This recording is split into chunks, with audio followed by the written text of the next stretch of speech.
വ്യക്തികളെ പങ്കെടുപ്പിച്ചുകൊണ്ട് ഹോട്ടൽ ലെ മെറിഡിയനിൽ അത്താഴ വിരുന്നൊരുക്കി.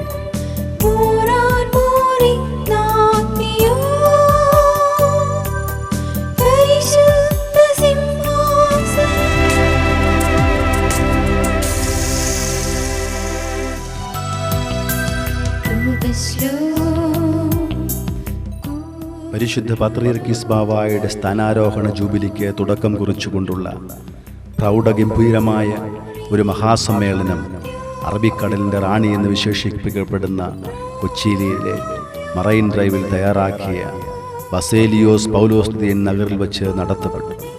കേരളത്തിൻ്റെ നാനാഭാഗങ്ങളിൽ നിന്നും പരിശുദ്ധ ബാവായെ വരവേൽക്കുന്നതിന് വിശ്വാസികൾ ഒഴുകിയെത്തിയപ്പോൾ കൊച്ചി നഗരം ഒരു ജനസമുദ്രമായി മാറി.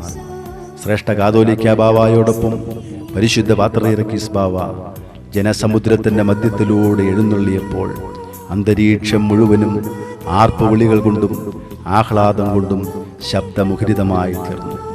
അറബിക്കടലിലെ തിരമാലകളെ വെല്ലുന്ന ആഹ്ലാദത്തിൻ്റെ അലയടികളാണ് എല്ലായിടത്തും ദർശിക്കുവാൻ കഴിഞ്ഞത്.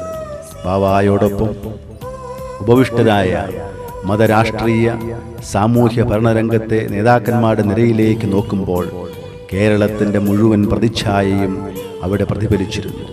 കേരള മുഖ്യമന്ത്രി, പ്രതിപക്ഷ നേതാവ്, വിവിധ സഭകളുടെ മേലധ്യക്ഷന്മാർ, കേന്ദ്ര സംസ്ഥാന മന്ത്രിമാർ, MP-മാർ, MLA-മാർ, വിവിധ മേഖലകളിലെ പ്രമുഖന്മാർ തുടങ്ങിയവരുടെ സാന്നിധ്യം കൊണ്ട് വേദി പ്രൗഢഗംഭീരമായിരുന്നു.